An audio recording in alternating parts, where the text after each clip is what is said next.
Azim Indonesia, jayalah Indonesia.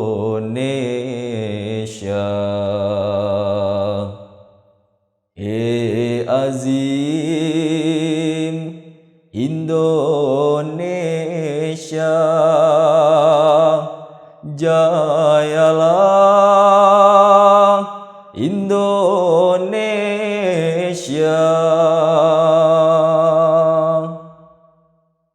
Assalamualaikum warahmatullahi wabarakatuh.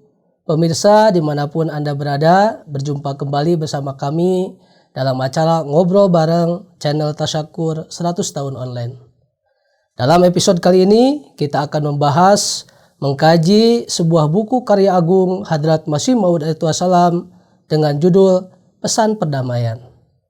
Bersama kami telah hadir para narasumber yang sudah tidak asing lagi. Yang pertama Bapak Eki Sabandi dan yang kedua Bapak Maulana Lutfi Julian Putra. Assalamualaikum warahmatullahi wabarakatuh. Waalaikumsalam warahmatullahi wabarakatuh. Berkaitan dengan buku Pesan Perdamaian ini, Pak Eki, apa kolase dan latar belakang? Pesan Perdamaian atau Paigame Sulh diterbitkan tahun 1908. Tepatnya ini adalah buku terakhir dari Hadrat Mirza Ghulam Ahmad Alaihissalam. Satu hari kemudian beliau wafat. Kemudian ini materi disampaikan pada konferensi. Nanti saya akan jelaskan. Ini buku berjumlah 48 halaman, ya, terbit pada April 2022. Penerjemahnya adalah Maulana Fazal Kausar dengan penyelaras Maulana Fazal Muhammad. Buku ini sebetulnya merupakan materi dari pertemuan agung konferensi agama antara agama Hindu dan Islam di Universitas Punjab gitu pada Juni 1908. Kemudian satu hari sebelum wafat tanggal 26 Mei 1908 buku ini beliau tuntaskan, ya, seperti itu. Latar belakang buku ini adalah beliau sangat khawatir dengan adanya jurang pemisah antara umat Islam dan umat Hindu di Hindustan, yang semuanya disebabkan oleh rasa benci yang sudah mendarah daging, sudah terdiri ratusan tahun di Hindustan itu, kan. Baik umat Islam maupun umat Hindu itu saling membenci satu sama lain. Itu beliau sangat memberi perhatian dalam hal ini, dan beliau juga memberikan message, pesan itu dalam buku, dalam kemudian disebut dengan Pesan Perdamaian ini. Beliau menghimbau agar keduanya saling menghargai perbedaan, fokus pada persamaan agar terciptanya kerukunan. Ya. Lalu Pak Lutfi, apa bahasan dari buku ini? Ya, terkait dengan bahasan setidaknya ada 8 poin. Yang pertama tadi sudah disampaikan bagaimana kita hendaknya dalam beragama mengutamakan persamaan di atas perbedaan. Kemudian yang kedua adalah Islam sebagai rahmat bagi umat manusia. Dan yang ketiga, penghormatan kepada Sri Krishna dan Babanana. Keempat, wahyu Allah Ta'ala tidak pernah terputus. Dan yang kelima, penghormatan kepada Buddha. Yang keenam, imbauan menghapus perselisihan antara Hindu dan Muslim. Ketujuh, sepenggal riwayat Rasulullah SAW. Dan kedelapan adalah perbandingan ajaran agama Islam, ya, Kristen dan juga Yahudi. Dan terkait dengan yang poin yang pertama, mengutamakan persamaan di atas perbedaan, sebetulnya kalau melihat, ya, antara Hindu dan Islam itu ada ratusan perbedaan. Ya. Tetapi di samping itu sebetulnya juga kita memiliki kesamaan, beberapa kesamaan. Apa itu kesamaannya? Yang pertama adalah mengimani Tuhan yang sama, ya, Sang Pencipta dan juga yang Maha Kuasa di semesta alam ini. Dan juga kita masuk dalam spesies yang sama yang disebut manusia. begitu juga hidup di wilayah yang sama, ya, disampaikan kitab ini yakni di Hindustan, dan hidup bertetangga. Dan semua ini seyogyanya menjalani hidup dengan bersimpati satu sama lain. Dan ada yang menarik juga dari kitab ini yang beliau sampaikan, adalah agama itu yang tidak mengajarkan rasa simpati pada sesama manusia, itu bukanlah agama. Ya. Kemudian sama halnya dengan manusia yang tidak punya rasa peduli, dia bukanlah manusia. Ya. Dan potensi yang dianugerahkan kepada kaum Arya, potensi itu juga yang telah dianugerahkan kepada bangsa Arab, Persia, kemudian Suria, Tiongkok, Jepang, Eropa, dan Amerika. Dan manusia memperoleh berbagai manfaat dari air, udara, api, tanah, padi-padian, buah-buahan, dan sebagainya. Dan ini adalah sifat Tuhan yang mengajarkan kita harus saling mencintai kepada ciptaannya. Pak Eki, ada penjelasan tambahan? Baik, Hazrat Masih Maud Al-Hisham tadi menekankan ya, bahwa banyak ratusan perbedaan Hindu dengan Islam. Tapi beliau katakan ada satu kesamaan bahwa kita menyembah Tuhan yang sama. Jadi dalam bahasa sekarang itu disebut dengan ukhuwah insaniyah. Kita sama kok gitu ya, sebagai umat manusia gitu, karena kita menyembah Tuhan yang sama. Walaupun kita memberikan nama pada Tuhan itu berbeda-beda ya, tapi tetap itu ada Tuhan yang sama. Kemudian juga boleh katakan bahwa kita hidup di wilayah yang sama di Hindustan. Ya, apa yang disebut dengan sekarang itu ukhuwah basyariah. Kan begitu. Jadi ini konsep-konsep ini sebetulnya konsep yang kita pahami sekarang dan beliau sudah jelaskan sebelumnya. Kemudian juga bahwa ditekankan seperti halnya Tuhan atau Allah Ta'ala memberikan manfaat udara, air, api untuk umat manusia.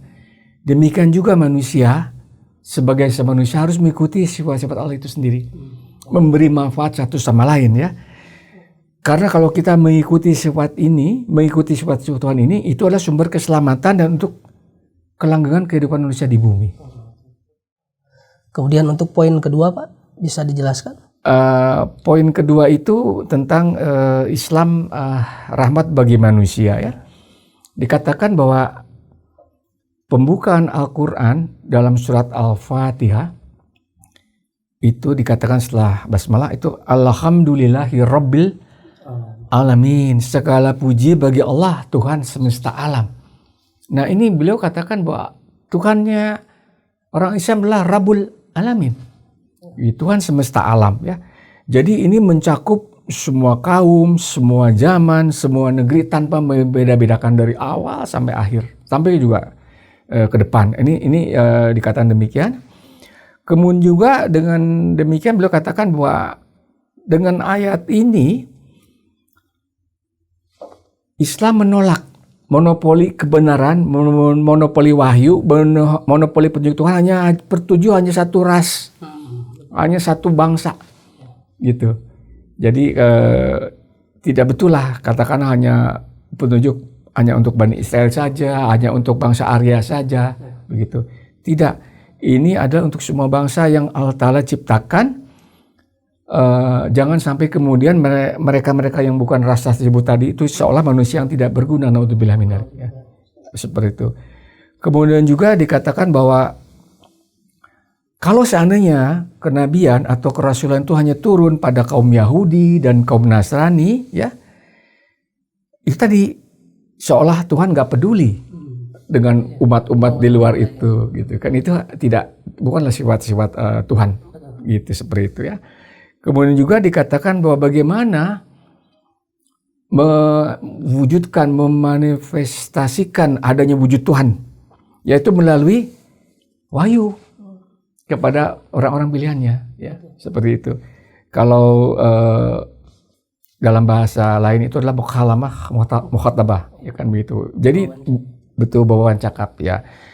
Beliau katakan bahwa menolak konsep bahwa hanya banyak kaum Arya saja ya di Hindustan, atau hanya kepada 4 resi dalam bahasa Sanskerta saja. Jadi kan dikatakan Sanskerta itu bahasa dewa, bahasa langit itu kan.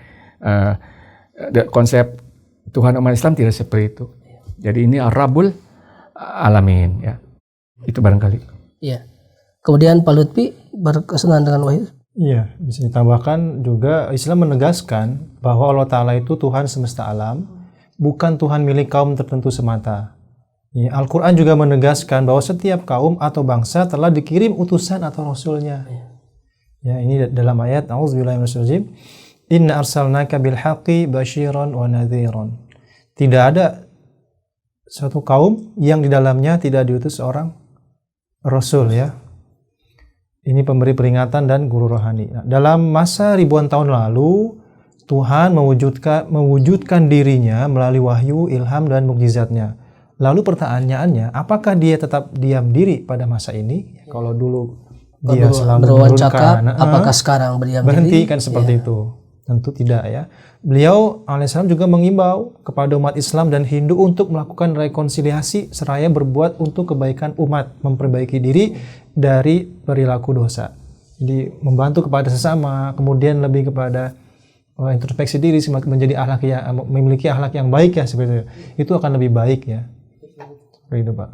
Jadi poin selanjutnya Pak, apa yang disampaikan dalam buku tersebut? Poin ketiga itu beliau mengajak perhatian pada umat Hindu, ya, juga pada umat Islam, supaya memberikan rasa respect, ya, rasa hormat, rasa ta'zim kepada Sri Krishna dan Babanana, begitu. Beliau menolak juga bahwa komunikasi Tuhan hanya berhenti di kaum atau agama Arya Samaj, kan begitu. Beliau katakan bahwa ternyata bahwa segel yang dikatakan berhenti itu telah diputus, telah dipecahkan dengan adanya wahyu Allah Ta'ala, wahyu Tuhan yang diterima oleh Sri Krishna. Ya. Kalau kita lihat ya sejarahnya kan kalau bangsa Arya itu kan adanya di India Utara, sedangkan Sri Krishna itu adanya di Bengali, Bangladesh sekarang, kan begitu. Jadi wahyu ini tidak harus bangsa Arya, tapi juga kepada bangsa Bengal juga, begitu. Ini beliau jelaskan demikian ya, bahwa juga hanya dengan Babanana pendiri agama Sikh ya, beliau Babanana itu berupaya untuk melakukan kalau bahasa saya kurang pas ya, tapi intinya beliau juga mencari adanya wujud Tuhan itu melalui jalan Islam. Dalam sejarah dikatakan bahwa Babanana juga pernah berhaji. Oh, melakukan perjalanan juga ya? Perjalanan berhaji gitu kan. Juga dalam jubah-jubah beliau juga banyak tulisan-tulisan Al-Quran di situ. Kan seperti ini. Jadi pada intinya walaupun beliau itu dari hidup dan besar di kalangan Hindu, ya, tetapi beliau juga mencari adanya wujud Tuhan itu dan Allah Ta'ala memberikan petunjuk-petunjuk kepada Babanana itu. Seperti itu. Jadi bagaimana penghormatan kepada Sri Krishna dan juga Babanana ya. Betul, itu harus kita lakukan karena bagaimanapun kedua orang suci inilah mendapat petunjuk dari Allah Ta'ala sendiri. Ya. Kemudian Pak Lutfi, untuk poin selanjutnya apa yang beliau sampaikan dalam buku tersebut? Yang selanjutnya adalah bagaimana wahyu ilahi ya, tidak pernah terputus dengan beliau menyatakan bahwa beliau melalui sarana yang disebut dengan mukalamah dan mukhatabah beliau mengalami begitu ya. Kemudian juga disampaikan di awal bahwa beliau menolak klaim monopoli pewahyuan hanya kepada satu kelompok, yakni Arya Samaj misalnya. Kemudian juga beliau menyinggung agama Zoroaster di Persia yang lahir ribuan tahun sebelum Hindu. Hal ini memperkuat argumentasi bahwa sejak awal Tuhan selalu hadir dan memberi bimbingan kepada manusia di bumi, begitu. Oke, tadi dikatakan tidak ada monopoli ya, satu ajaran. Kemudian Pak, bagaimana tentang wahyu tersebut? Sebelumnya disampaikan juga ya tentang agama Zoroaster. Ribuan tahun lahir sebelum adanya Hindu di Persia. Nah, ini pun memberikan konfirmasi bahwa inilah wujud Allah Ta'ala, Rabbul Alamin ini. Begitu. Untuk penegasan kembali penolakan klaim monopoli kebenaran. Ya, itu jelaskan. Kemudian yang kelima itu masalah Masih Maud alaihissalam itu menarik perhatian supaya juga di samping menghormati Sri Krishna, Babanana, juga kepada Siddhartha Gautama, pendiri agama Buddha, begitu. Jadi lagi-lagi mengkonfirmasi bahwa Siddhartha Gautama menolak klaim monopoli kebenaran hanya dimiliki monopoli oleh Weda, begitu kayak beda. Kemudian bahwa dakwah beliau seperti itu kan memperoleh penolakan yang keras daripada pemuka-pemuka hidup pada saat itu kan, sehingga Siddhartha Gautama terusir dari kampungnya. Tapi pada faktanya justru pengaruh Buddha ini kan juga menyebar keluar Hindustan, ke Tiongkok kan begitu ya, ke Rusia Selatan, sampai ke Amerika begitu. Jadi bagaimanapun inilah satu bukti bahwa Allah Ta'ala bercakap-cakap dengan apa yang dia pilih kan gitu. Jadi kita harus memberikan respect pada beliau. Pak Lutfi ada tambahan dari? Ya, tambahannya poin yang berikutnya, bagaimana juga diterangkan oleh beliau imbauan ya, menghapus perselisihan. Seperti apa? Beliau mengatakan diantaranya perdamaian dan kompromi hanya bisa dijalankan atas dasar perjanjian untuk hidup sebagai satu bangsa di wilayah yang sama. Kemudian poin yang berikutnya, umat Hindu yang mayoritas cenderung memonopoli kekuasaan, sementara umat Islam yang minoritas ya, menolak bekerja sama dengan mereka. Akibatnya rasa curiga terus membesar ya. Jadi hakikat permusuhan itu bukan karena perbedaan agama sebetulnya, melainkan faktor politik ikut berperan. Ya.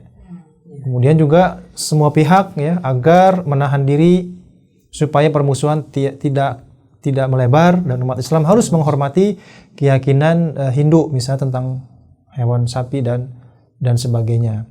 Di satu pihak, beliau alaihissalam menyatakan bahwa umat Islam tetap berpegang teguh kepada ajaran Al-Quran, mereformasi akhlak sesuai dengan tuntunan Nabi Muhammad Rasulullah Shallallahu Alaihi Wasallam. Ya, bagaimana Pak Eki tambahan? Ya, menarik sekali ya, Masih Maud alaihissalam mengatakan demikian bahwa sapi memang halal. Iya. Tapi itu kan tidak harus selalu disembelih dimakan umat Islam. Jadi arti kata beliau bagaimana memberikan penghormatan dan bersimpati pada umat Hindu. Jadi jangan soft off lah, gitu. Itu supaya kita juga menghargai keyakinan umat Hindu. Jadi ini hal yang sebenarnya kalau kita lihat Wali Songo kan juga ada ya, daerah Kudus juga kan sampai sekarang tidak makan sapi kan, gitu. Seperti ini juga yang beliau singgung seperti itu. Ada cara-caranya ya. Bagaimana? Cara kita menghadapi lingkungan seperti itu. Oh iya, apa namanya, menghormati adat istiadat ya gitu. Poin selanjutnya Pak, apa yang beliau sampaikan berkenan? Ya, kemudian tentang sepenggal ya riwayat Rasulullah SAW, bagaimana beliau itu adalah lahir sebagai seorang yatim, kemudian dari bangsa yang umi ya, tidak ahli dalam baca tulis.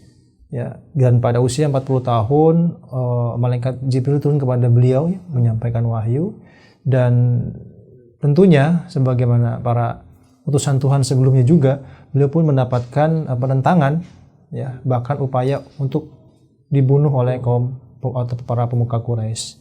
Tetapi bagaimana Allah Ta'ala selalu berada di belakang beliau Rasulullah SAW, dan juga tentunya para utusan Tuhan yang selalu melindungi beliau SAW dan juga memberikan kemenangan kepada Rasulullah SAW. Begitu Pak. Ada tambahan Pak Eki?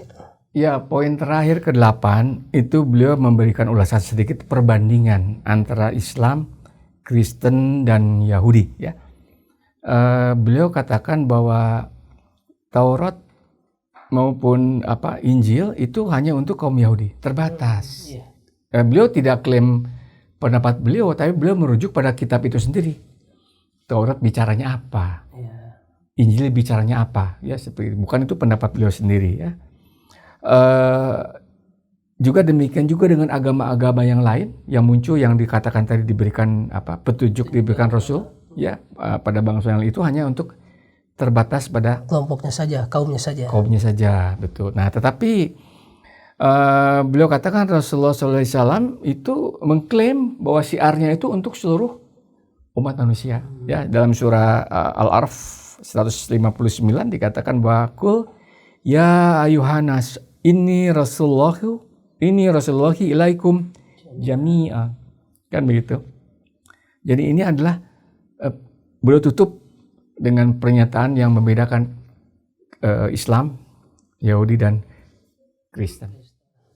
Masya Allah, luar biasa ya apa yang beliau sampaikan dalam buku Pesan Perdamaian ini, ingin mengajak mempersatukan orang-orang untuk saling menghormati, menghargai terhadap pendiri-pendiri agama-agama mereka. Untuk itu Pak Eki, ada closing statement dari Bapak? Ya, ini ya buku tipis, mungkin buku hard copy-nya juga sudah tipis stoknya, tapi di sini ada soft copy ya, bisa di download buku yang tipis ini. Ini buku yang terakhir yang beliau tulis. Tahun 1908 tadi ya. 26 Mei 1908, satu hari sebelum beliau wafat. Pak Lutfi, closing statement Bapak? Ya, saya juga mengajak ya kepada terutama generasi milenial yang muda untuk juga mengkaji ini, karena ini bagaimanapun kita terutama di Indonesia kan banyak berbagai agama. Bagaimana kita sebagai muslim yang baik bersikap terhadap agama-agama yang lain. Ini di sini pedoman yang sangat baik sehingga kita bisa menampilkan, membuktikan bahwa Islam ini adalah agama yang tadi yang rahmat bagi seluruh alam. Insyaallah. Jazakumullah Bapak-bapak atas pemaparannya tentang buku daripada Hadrat Masih Maud Salam, Pesan Perdamaian tadi. Baik pemirsa dimanapun berada, demikian pemaparan yang disampaikan. Mudah-mudahan apa yang disampaikan bisa bermanfaat bagi kita semua. Demikian, wa akhiru dawana alhamdulillahirabbil alamin. Assalamualaikum warahmatullahi wabarakatuh.